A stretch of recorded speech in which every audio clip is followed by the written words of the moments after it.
Hello. Then. Now. Countdown to the queens. Episode number 500. Forever. Looks like hell froze over. Without any more further ado, Together. let's jump straight into the show. Hello, welcome to episode number 36, I believe, of the TEW IX Challenge Run. We're here for Tuesday, September 10th, 2024, continuing the road to high voltage on the ECW brand. And yeah, tonight we have a big main event as Joe Hendry and Adam Cole do battle for the ECW World Championship. We also have the final two first round matches of the ECW Women's Championship Tournament, which are Ruby Riott against Hikaru Shida and Kelsey Cook against Ivy Nile. We also have the third match in the Seven Deadly Sins series between Karrion Kross and Moose, with tonight's stipulation being for the Sin of Greed, which is you have to pin your opponent down for a 5 count instead of a 3 count when you want to win the match by pinfall. And yeah, we've got a lot of matches set up for the pay-per-view, including Solo Sikoa and Roman Reigns last week, and tonight we're going to get a whole lot more as the road to the pay-per-view really kicks into high gear. So any more further ado, let's jump straight into the show. The show kicks off with in-ring action. Jey Uso is the first man to come out. He makes his entrance. I think he was off last week after the attack at the hands of Warden and the Bloodline 2 weeks ago. But he's back here tonight and he's kicking off the show in-ring action. His opponent is the returning Rob Van Dam. RVD hasn't been around since Theory beat him and he was fired by Russo. And what happened there was that was actually going to be RVD's. He was only in for a short run when I brought back ECW, which was like a year contract. That was actually going to be his final appearance. But when I went to let his contract expire in the game, AI Triple H stepped in and extended his deal. Like, as I was going to let it go, he stepped in and went, no, I want to keep him, and just gave him an extra, 2 years. So, yeah, he's still around, so I guess I'll bring him back now the real ECW is back. And him and Jey Uso are going to kick off the night in-ring action. In a match that gets an 80, that's actually pretty good, considering they said that RVD would be knackered. And he was, but Jey Uso got an 87, so we carried him. But yes, 68 for the wrestling, 70 for the crowd, but 80 for the match. Okay, sure. But yeah, Jey Uso does pick up the win. He defeats RVD with a super kick in 11:36. 87 for Jey Uso, 49 for Rob Van Dam. So yeah, I don't really know what role RVD's going to serve on this show going forward, but hey, he's still around. And he will still be around for a while, as of yet. Unless I phase him out and make him a road agent or a manager or something. But yeah, Jey Uso does pick up the win over the WWE Hall of Famer here tonight. After the match, though, he does take the mic. He goes, "There's a lot of enemies around here, Us. A lot of people after main event Jey Uso's throat. You got Warden. I don't know what Warden's issues are with my family, Us, but he can leave my ass out of it all, because the same issues I've got with my family are the issues he got with my family. Yeet. Speaking of my family, Solo and the Tongans, they wanted to step to me 2 weeks ago, Us. They wanted to take me out. They're running around here thinking they run ECW, thinking they run the Bloodline, Us. When that ain't true. And then we have Adam Cole. Adam Cole running around here as the ECW World Champion after what he did to get it, which was back road his way into the championship because I got distracted by Warden. But after I pinned you in that 6-man tag team match all them weeks ago, Us, I got next. At high voltage, I want to get my championship back. But the question is, Us, will I be wrestling you? Will it be Jey Uso one-on-one with Adam Cole, baby, once again? Or will we all be believing in our new ECW World Champion, Joe Hendry? I'll have to find out later on tonight, Us. As for me, I'm out of here. Deuces. Yeah, Jey Uso leaves. It's a quick statement, I want my title shot. I pinned the champion in that tag match 2 weeks ago. And despite all these people coming for his throat, which is the Bloodline and Warden, basically, and I guess to a lesser extent Adam Cole, that's more so just champion business. But yeah, he wants next. But who will be the ECW champion heading into high voltage? Will it be Adam Cole? Or will it be Joe Hendry? We then cut from that to a backstage interview Solo Sikoa was with Kelly Kincaid, the Tongans by his side. She says, Solo, can I get your thoughts on Jey Uso and, your attack last week on Roman Reigns? Because first of all, Kelly, Jey Uso, he was an innocent bystander last week. Or 2 weeks ago, whenever it was. Jey, our issues with Jey, they go deep. They ain't the front of our focus right now, Kelly. That's about me getting to where I need to be. Me getting to the top of this family. Now Roman Reigns, these people's true tribal chief, he made his return. He screwed me back at SummerSlam. Oos. At High Voltage, it's going to be me and the OTC one-on-one. And that when I stick my thumb in Roman Reigns' throat and I put him down for good, maybe then people will finally realize I am who I say I am, and that is the real tribal chief. And that'll just be the start of the Bloodline's dominance. You see, I've got a championship I need to get back. A pretender named Kyle O'Reilly walking around with my championship, and these guys, Tama and Tonga, the dangerous Tongans, the Gorillas of Destiny, they have gold in their sights too. So if you think this new Bloodline's gonna fade away just because the OTC is back, you gotta think again. 72. I'll take that. That's actually a pretty decent match considering who's in this. Kelsey Cook and Ivy Nile in the first round of the tournament. It is Kelsey Cook who advances. She defeats Ivy Nile in 7:56 by pinfall, I guess with that moonsault. 72 for Kelsey, 62 for Ivy. And yeah, nice win. She'll face the winner of Ruby Riott against Hikaru Shida next week. Because it is next week, The entire quarterfinals are taking place on next week's show. Yeah, so next week's is the quarterfinals. The weeks after will be the semifinals, and then the week after that will be the final, which is the go-home show for the pay-per-view. So yeah. Kelsey advances, and she will face off with either Ruby Riott or Hikaru Shida. We'll find out later on tonight. Dempsey Warden backstage. He says, a lot of people have been asking me one specific question. They say, Warden, if your issues with the Bloodline are so deep and so intense, why are you doing the bidding for Solo Sikoa and the Tongans? I'm not doing the bidding for anybody. I'm doing my work the way I want to do my work. And it just so happens that right now, me and this Solo's new Bloodline, we have a common enemy. Whether it be Jimmy Uso or whether it be Roman Reigns, I swore that this Bloodline, the original Bloodline, we're going to get what's coming to them after what they did to me, taking my championship from me last year. And I'm not going to stop until every single member that did me wrong is in the dirt. So if that means aligning and doing the work alongside Solo and this new Bloodline, that doesn't make me a hypocrite. We've got the same goals around here. And maybe, just maybe, I'll even acknowledge Solo as the real tribal chief. That's when Jey Uso walks past as he's leaving the building. He goes, I was hoping I was going to bump into you, Oos. You could talk a big game, huh? That's what you did to Jimmy last week. You left Jimmy, my brother, within an inch of his life. Don't think that's going to be me, because I haven't forgotten about what you did, Oos. I'll be standing here still, ECW World Champion right now if it wasn't for you. And that bullshit you pulled back at One Night Stand. Not One Night Stand, King of the Ring. And one goes, and what about it? I told you. As long as I was around here, no one in your family was going to touch this championship ever again. And I meant it. So if you want to get in my face, okay. Look what happened to somebody who was just like you, your twin brother, last week. I left him laying his blood in my hands as I watched your big cousin, Roman Reigns, get dismembered by the actual dangerous, strong members of your family.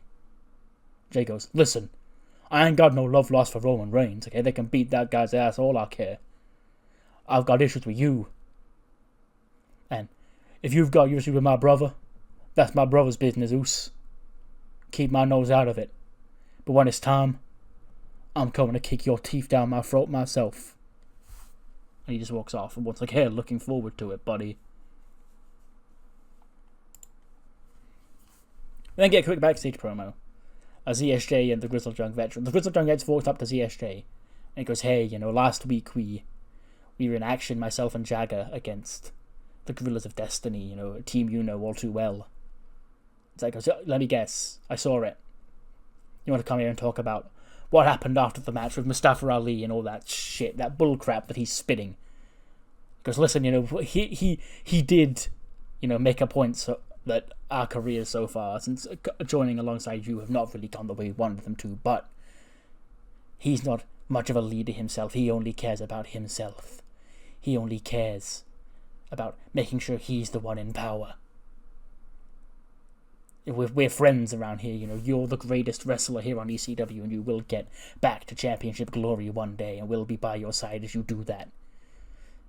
And that goes, it's nice to actually have friends in this business. I'm not used to it. Normally I'm a bit of too much of a dickhead, very outspoken, and I end up chasing them all off. But, speaking of dickheads, Mustafa Ali, he's a bigger dickhead than anyone else I've ever met in my life. Even Dudley Dickhead doesn't hold a candle to him. So, if you want to continue being the messenger, you can go and tell Mustafa Ali that he wants to prove his worth as this great leader here on ECW, and he wants to take your careers to new heights. Then he can go one-on-one with me at High Voltage. And then we'll see who really is all talk and who's all about that action. Okay, because it's not him. It's us. It's Tekkers. Our Tekkers exceed his every day of the week. And we're going to prove that if he has the balls to face me in a one-on-one match at High Voltage.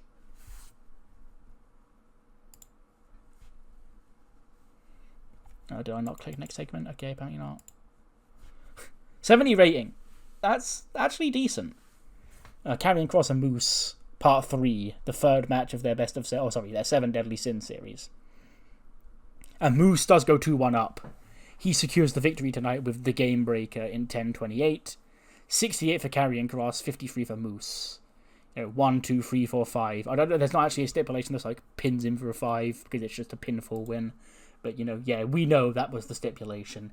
And Greedy Moose, his sin of greed, comes out on top here tonight, putting him 2-1 up in this 7 Deadly Sins series. 68 for Kross, 53 for Moose. And after the match, the Moose-Sire is celebrating. Arms spread out wide, when Apollo Crews comes in with the microphone. And he goes, what you just saw was the Moose-Sire's excellence in full display.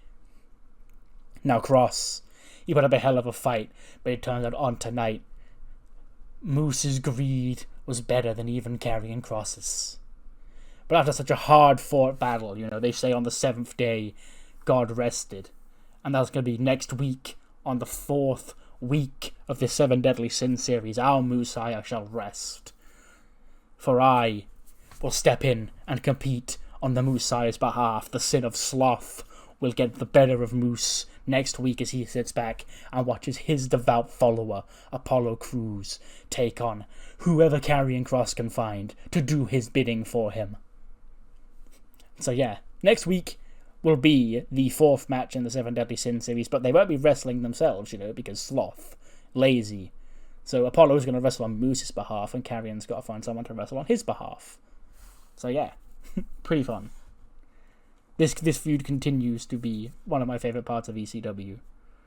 So yeah, that's the entire match card for next week set. It's the 4 quarterfinals of the women's tournament, plus Moose, Apollo and Karrion's surrogate. Let's see a video. It's your bog standard Wyatt 7 video. Uncle Howdy and the Co, they're all around a really old TV. You can't see what they're watching, you can see the flashes on it. And they're all sort of taking it all in. And Bo Dallas is there and he's like, take us back to when life was good. When the world shut down and we could all isolate ourselves. Not have to deal with the pressures put on by other people. Back in 2020, a lot of us experienced the worst year of our lives. But for some our legacy peaked back then. Then the camera pans and you can see, footage of Money in the Bank 2020, Austin Theory becoming Mr. Money in the Bank. The world seemed so open for Theory on that night. The world seemed to be at his feet. Could we be seeing the new youngest world champion in WWE history? And what happened? It all went up in smoke. Theory, we're doing this for you. This current version of you, this cannot be your legacy. Remember how close you came to greatness. Remember how close you came to being on top of the world. You can't just sit back idly by and wait for it to come. We will bring about change to ECW. We brought back the legacy of this brand after it was dragged through the dirt. And Theory, you better keep your little mouth shut, or this will remain the highest peak of your career, because we can make your legacy stronger, but we can also kill it.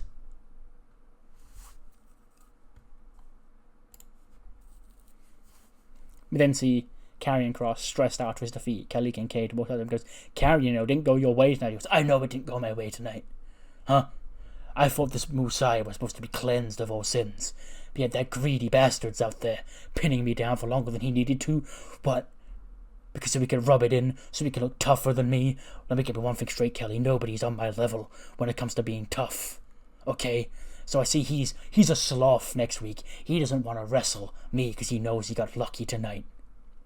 Well, there's not a slothy bone in my body, Kelly.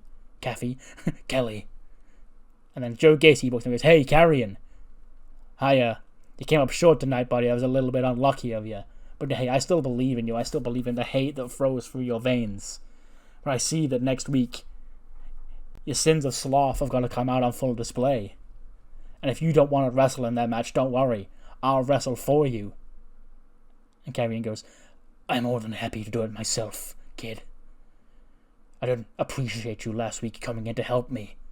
And Gacy goes, well, if I didn't, you might be 3-0 down right now. But you're not. You got a victory, and it was because of me. So how about next week you'll have me compete on your behalf, and I get you another victory in this series. And Karrion sort of stops. And he gets ready to snap at Joe Gacy. When he goes, you know what, kid? Knock yourself out. Impress me. So yeah, next week it will be Karrion Kross's surrogate being Joe Gacy against Apollo Crews of the Messiah, the Moose Kingdom, the Moosdom. 83 rated match. That's why I put these two together. I knew I could get a really good match out of it. But Ruby Riott and Hikaru Shida, and it is Ruby who picks up the win with the Riott kick in 14:37. 89 for Ruby Riott. Holy shit. Okay, sure. And 73 for Shida. Shida has sort of fallen into a utility role recently, but that performance from Ruby, like I said when I started this tournament, the in-game scores of these women will be taken into effect going forward. So, you picked the right time to show out like that, buddy. And then, next week it will be her against Kelsey Cook in the quarterfinal of this tournament. I think the entire quarterfinals are Alba Fire against Kim McQueen. Is it Naomi and Blair Davenport? No, Naomi and Sasha. Blair Davenport and Shante Washington. And Ruby Riott and Kelsey Cook. Yeah. We then get a quick Hook promo. Him and the Dudleys, on the streets of New York. He's got his hoodie up. He's eating his crisps. As you say, throughout the years, there's been a lot of unique match types here in WWE. My father, he competed in a lot of them, but never once did he compete in a match like the Championship Scramble. You see, for the Championship Scramble, you've got to have eyes in the back of your head. Luckily for me, I've got two by my side here, two extra pairs of eyes to watch my back. Now, I have an undying amount of respect for every single person in this match. At High Voltage, Kevin Owens, Kyle O'Reilly, Sheamus, Rey Mysterio, you name them. But out of all these ones, I'm the one with a point to prove. I'm the one here who's never been world champion, who's never been television champion. I've never had to capture any sort of championship here in WWE. That changes at High Voltage. Because this is ECW, and I'm the only one here with extreme blood in their veins. So Kev, Kyle, Sheamus, Ray, best of luck at High Voltage. I'll see you there. I forgot to put somebody on screen here. Anyway, Sasha Banks is supposed to be here as well as Indy Hartwell and Ashanti the Adonis. Yeah, it's Sasha and Indy, going over live shows. So, Indy, since you, blew everything up last week and lost in this Tournament of Champions, you can do your best work now and help me achieve victory in this tournament. And he goes, but Sasha, you're already the greatest woman here on ECW. I don't really know if you need my help to win. So she goes, I don't know if I need your help, but having your help isn't really going to make it a lot worse, is it? Now, Naomi, she's going to have Shantae Washington watching her back. And Indy goes, I don't even know if that's true, because Shantae won a match herself last week, so... He goes, well, she might have Shantae watching her back, so I need you to watch mine, to make sure you don't screw it up. That's when Ashanti the Adonis does walk in. And he goes, CEO, I like you what I CEO. She goes, what do you want? He goes, last week, I gave a little pep talk to little Liv. And she disappointed me, quite honestly, she did let me down. But you, I always knew you were the better of the two. And dare I say, you're better in every single way. And he hands her a rose. And Sasha goes, what's this? What am I supposed to do with this? He goes, just think about it. Because honestly, you and I can see money. And he walks off. And he goes, do you want me to deal with him? Sasha sort of looks down at the rose in her hand. She goes, he's fine for now, I guess. Next week, we do have, again, like I said, our entire match card announced. We start with the 4 quarterfinal matches in the ECW Women's Championship Tournament. The first being Alba Fire taking on Kim McQueen. Alba beat... Who did she beat in the first round? I can't remember, but Kim McQueen, she beat Sonya Deville. And yeah, they're going to face off in the first quarterfinal match. The second being Shantae Washington against Blair Davenport. Blair Davenport defeating Indy Hartwell. Shantae Washington defeating Iona Webb to get here. Then you've got Naomi and Sasha Banks. Naomi victorious over Gacy Jane last week. Sasha Banks victorious over Liv Morgan. 2 decently sized victories for both women to get here. Plus Kelsey Cook, who beat Ivy Nile tonight, taking on Ruby Riott, who beat Hikaru Shida tonight.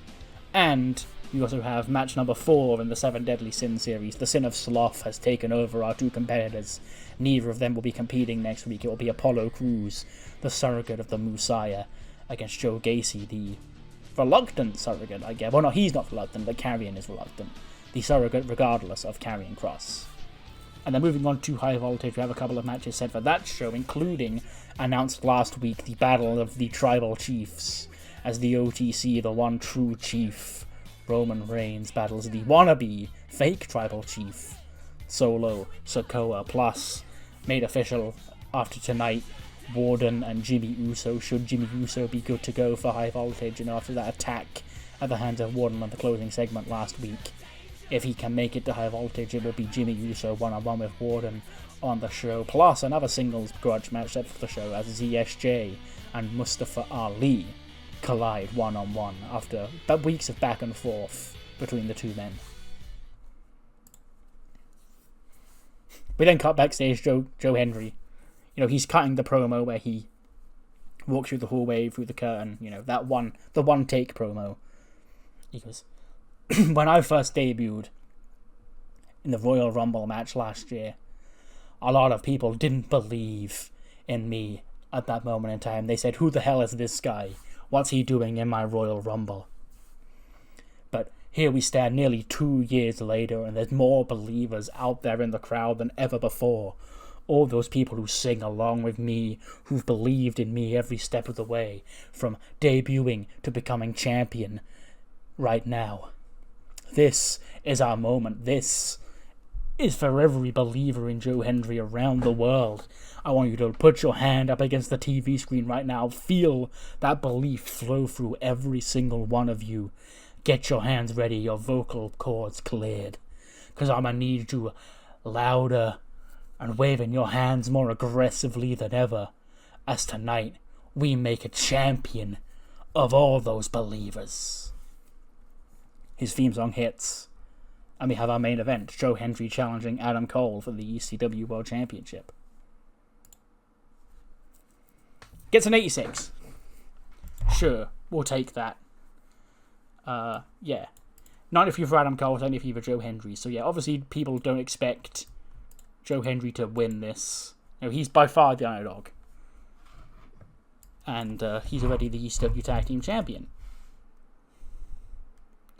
So he's fighting from underneath a lot. Even though Adam Cole is probably bigger than him. And there's no probably about it. He is. Or he is smaller than him even. But so yeah. But Joe Hendry is the underdog. We believe all that. You know, he's getting the crowd all fired up. He's delivering, you know, the the signature Joe Hendry offense. And yeah. We do get a spot where Paragon members will come out. The Fritz brothers come out, you know, trying to distract Joe Hendry, as do Cesaro and Dolph Ziggler, but Braun rushes out. He charges them all down like a train at ringside, you know, sending them all packing as the match continues. We then get the spot. Adam Cole goes up for the Panama Sunrise. Joe Hendry pulls the referee in the way, and he accidentally Panama Sunrises the referee. So the referee takes a bump.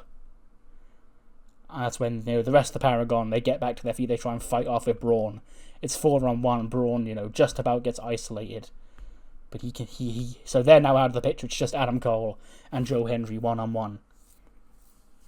He goes for the next last shot. Joe Hendry ducks underneath it. You know, he gets picked up, standing ovation as the referee gets to his feet. Slow count, 1, 2, and Adam Cole kicks out. We thought that was it. And, you know, Adam Cole, he's flying back up. Super kick. Goes for another Panama Sunrise. Joe Hendry counts that. Alabama slam out of it. He gets Adam Cole up to his feet. He hits that standing ovation. Adam Cole slowly starts to roll towards the ropes as Joe Hendry does hook the leg. 1, 2, 3. And just like that, we have a new ECW World Champion. Do you believe in our new ECW World Champion, Joe Hendry? He takes the belt. He holds the belt up high. The crowd's going wild. He starts waving the belt from side to side. And then Adam Cole, you know, he's getting angry. You know, his foot's under the bottom rope. And like the replay puts up on the Titantron, and we see that Adam Cole's foot was underneath the bottom rope. And the referee, like, he goes up to Joe Hendry, who's over the moon with his championship in his hand. And he's like, Adam Cole's foot was under the rope, buddy. And he takes the championship off Joe Hendry. And this match will restart. And then as the referee, you know, goes to hand the belt back and get the bell rung for the restart, the Tongans run in. They nail guerrilla warfare on Joe Hendry. And then Adam Cole hits the last shot and retains the championship. I had to do it. I'm so sorry. You know, I just had to play you along like that. I know that, Christian, you can comment this and get angry at me all you want. This is probably the last episode you're ever going to watch. But I promised, as soon as I booked the match, I was like, I've got to do a dusty finish of some sort, or I'd make people think that he's won the belt. But it's not to be. Adam Cole, baby, does retain the ECW World Championship, and he will face Jey Uso at High Voltage. 93 for Adam Cole, 73 for Joe Hendry. And after the match, Adam Cole scurries up the ramp with his championship. You know, by the skin of his teeth, he managed to sneak out victory here tonight. Joe Hendry gets to his feet, you know, he's looking disappointed. When he's jumped by the Tongans and Solo Sikoa. Braun Strowman gets back in, somehow. He fights off the Paragon. I guess the Paragon leave him alone because they go to celebrate with Adam Cole. So Braun gets back in, he tries to fight off the Tongans. Solo does take him down as well. He hits a Samoan spike on Braun Strowman. And Solo, he picks up the 2 ECW Tag Team Championships, hands them to both the Tongans, and the Tongans hold the belts up high over the downed bodies of Joman to end the show. From triumph to heartbreak. 5 minutes ago, it looked like Joe Hendry was the ECW World Champion. But now, him and Braun Strowman lay down at the feet of the Bloodline. 84 rated show. I am very content with that. That's a very, very funny show. I'm sorry, all you believers. It's not to be. But again, I had to do it. What matters more about you thought of the show? Please do let me know what you thought in the comments below, Christian. And I'll see you next time for SmackDown. See you then.